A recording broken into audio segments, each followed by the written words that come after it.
अस्सलाम वालेकुम। उम्मीद है आप सब खैरियत से होंगे। दोस्तों, अगर मैं आपसे ये सवाल करूं कि आपके नज़दीक इल्म हासिल करने के ज़राए कौन कौन से हैं, तो यकीनन आपका जवाब होगा कुतुब, अहले इल्म, असातिज़ा, इदारे वग़ैरह वग़ैरह। और ये सारे जवाब बिल्कुल सही हैं। लेकिन क्या आपने कभी ऐसा सोचा है कि हमें कभी कभी ज़िंदगी के किसी मकाम पर ऐसे लोग भी मिल जाते हैं जो कि हमारे मुकर्रर करदा असातिज़ा नहीं होते, लेकिन वो हमें एक ऐसा सबक दे जाते हैं जो तमाम उम्र हमारे साथ रहता है। मेरे साथ भी कुछ ऐसा ही हुआ। हुआ यूँ कि एक दिन मौसम बहुत खूबसूरत था। मैंने सोचा कि आज समोसे जलेबी खाए जाएं। मैं ऐसी रैंडमली किसी दुकान के आगे रुक गई जहाँ पे हलवाई गरम गरम समोसे तल रहा था। मैं भी कतार में खड़ी हो गई। तो मैंने इतने में देखा कि एक अधेड़ उम्र औरत जो है वो दुकान में दाखिल हुई, जो हुलिये बशर से बहुत ही सादा लौ लग रही थी। उन्होंने आके दुकानदार से कहा कि वो बेटा, तुम्हारी दुकान पे एक राजा राजा नाम का लड़का होता था, उसे तो ज़रा भेज देना। तो दुकानदार ने उन्हें कहा कि अम्मा वो तो नौकरी छोड़ के चला गया। तो उन्होंने कहा कि उसका कोई पता वगैरह है घर का।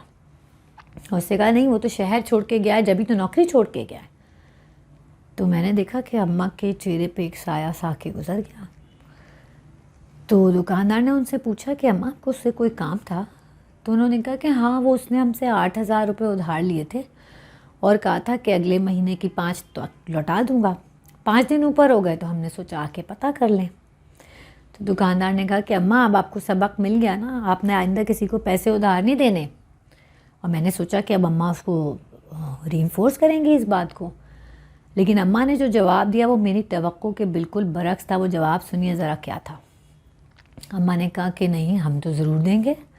जब भी कोई ज़रूरतमंद हमारे पास आएगा और हमारे पास उसे देने के लिए कुछ होगा तो बेटा हम तो ज़रूर देंगे।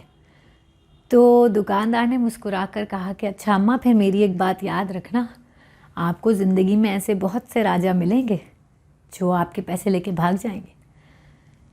तो अम्मा ने कहा कि हाँ, हम तुम्हारी ये बात याद रखेंगे, लेकिन तुम भी हमारी 2 बातें याद रखना। पहली ये कि कभी भी किसी एक शख्स की बदनीयती की सज़ा बाकी सारे इंसानों को मत देना। ये जो तेरे पैसों का केसा है ना, अगर इसमें एक सिक्का खोटा निकल आए तो तू बाकी सारे पैसों को दरिया बुर्द थोड़ी कर देगा। और दूसरा ये कि जिस शख्स ने तुम्हें धोखा दिया है और अपनी बदनीयती से तुम्हारी नेकी को बर्बाद किया है, ना ही नेकी का हुक्म उसने दिया है और ना ही सिला वो देगा।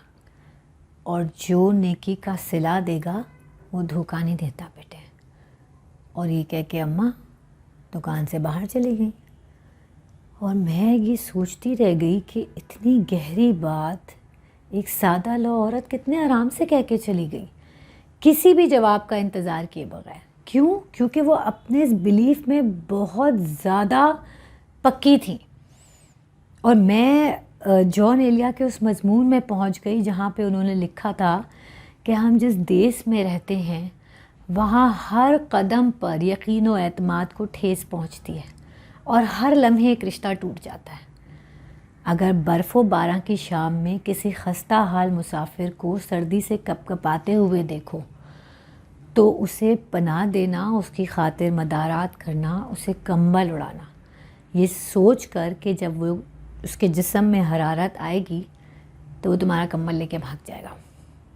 जो शख्स बोलना नहीं जानता उसे बोलना सिखाना, इस तवक्को के साथ कि जब वो पहली दफ़ा रवानी से बात करना शुरू करेगा ना तो वो तुम्हारे ख़िलाफ़ बात करेगा।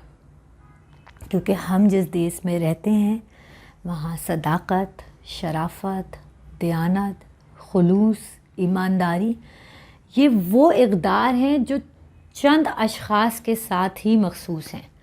बाकी सब के लिए एक महज अल्फाज हैं। लेकिन ये मायूस होने की बात नहीं है, ये बददिल होने की बात नहीं है। एक इंसान दूसरे इंसान से मायूस हो सकता है, लेकिन इंसानियत से मायूस नहीं होना चाहिए। क्योंकि इंसान ज़माने में सिर्फ़ सांस लेते हैं, लेकिन इंसानियत ज़मानों में ज़िंदा है। मुझे सुनने का बहुत शुक्रिया। अल्लाह हम सब का हाफ़िज़ व निगहबान हो।